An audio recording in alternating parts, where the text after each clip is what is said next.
پتہ ہے بندہ نیک کون ہوتا ہے؟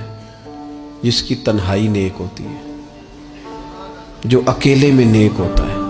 تنہائی جس کی پاک صاف ہوتی ہے، اصل میں وہ بندہ نیک ہوتا ہے۔ ہمارے ہاں نا بالخصوص نوجوان نسل سے کہوں گا، تمہارے پاس سہولت آئی ہے موبائل کی، تمہارے پاس سہولت آئی ہے انٹرنیٹ کی، لیکن دیکھنا اس کی وجہ سے کہیں تمہاری تنہائی ناپاک نہ ہو جائے۔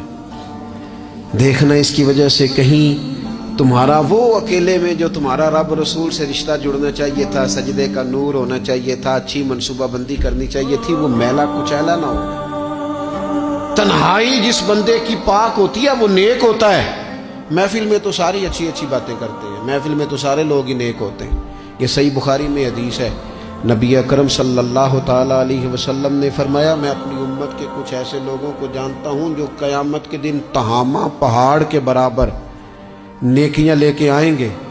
تہامہ پہاڑ تھا ایک بڑا سفید رنگ کا، اس پہاڑ کے برابر وہ نیکیاں لے کے آئیں گے، لیکن فرمایا اللہ تعالیٰ ان کی نیکیوں کو ہوا میں اڑا دے گا۔ حضرت ثوبان رضی اللہ تعالیٰ عنہ نے عرض کی، یا رسول اللہ صلی اللہ تعالیٰ علیہ وسلم ہمیں یہ معاملہ کھول کر بیان کر دیں۔ حضور علیہ الصلوۃ والسلام فرمانے لگے، وہ راتوں کو عبادت بھی کرتے ہیں، اللہ کی بارگاہ میں بھی حاضر ہوتے ہیں، لیکن فرمایا ان لوگوں کا مسئلہ یہ ہے، ان کا نقصان یہ ہے، گھاٹا اور خسارہ یہ ہے کہ جب وہ اکیلے ہوتے ہیں تو رب کی حرمتوں کو پامال کرتے ہیں، دین کی حدوں کو توڑتے ہیں، تنہائیوں میں رب کی نافرمانی کرتے ہیں۔ نتیجہ کیا نکلتا ہے کہ وہ جو لوگوں کے بیچ نیکیاں کی ہوتی ہیں، نمازیں پڑھی ہوتی ہیں، عبادتیں کی ہوتی ہیں، صدقات کی ہوتے ہیں، وہ بھی ضائع ہو جاتے ہیں۔